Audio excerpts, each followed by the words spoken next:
అమ్మయ్య జీవితం సాఫీగా సాగిపోతుంది అనుకునే లోపు ఏదో ఒక కుదుపు కాసేపు ఉక్కిరి బిక్కిరి చేస్తుంది. మళ్లీ సెట్ అయ్యి రొటీన్ వర్క్ లోకి రావడానికి కనీసం 2 రోజులు టైం పడుతుంది. అలాంటి ఒక కుదుపే నిన్న తగిలింది నాకు. ఆ కుదుపు పేరే షో టైం మూవీ. ఒక చిన్న అడ్వర్టైజ్మెంట్ చెప్తాను. హాయిగా సాగిపోతున్న జీవితం, రత్నాలు లాంటి 2 పిల్లలు, ప్రేమించే భార్య, అన్నీ ఉన్న షో టైం మూవీ నా జీవితాన్ని మార్చివేసింది. మళ్లీ మునుపట్ల నేను రివ్యూలు చెప్పలేనేమో. ఇక స్టోరీ విషయానికి వస్తే, ఇంతకు ముందే తమిళ్లో రిలీజ్ అయ్యి యావరేజ్ గా నిలిచిన నూడిల్స్ మూవీకి సేమ్ డైరెక్టర్ చేసిన రీమేక్ ఇది. ఒక ఇండస్ట్రీ జనాలు వద్దురా బాబు బాగాలేదు మేము చూడలేమని రిజెక్ట్ చేసినా, నా సినిమా బానే ఉందని మొండి ధైర్యంతో సేమ్ కథని మళ్లీ తెలుగులో రీమేక్ చేయడం అంటే వాడి గుండె కాదురా బాబు, ఆ గుండె బతకాలి. స్టోరీ ఏంటనేది సినిమాలో చూస్తేనే బాగుంటది.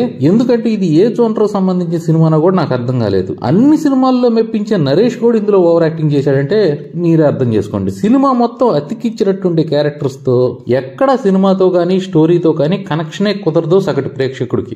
పర్లేదు చూసినందుకు ఇది బాగుంది అనడానికి ఒక్కటి లేని ఈ సినిమా ఇంత ధైర్యంగా మన ముందుకు తెచ్చినందుకు దండం పెట్టాలి డైరెక్టర్ కి. చివరి మాట, ఖాళీగా ఉన్నారా ఇంట్లో వాళ్ళతో కబుర్లు చెప్పండి, లేదా కాసేపు కొట్టుకోండి తిట్టుకోండి, అంతేగాని ఈ సినిమా వైపు మాత్రం వెళ్ళకండి. Thank you.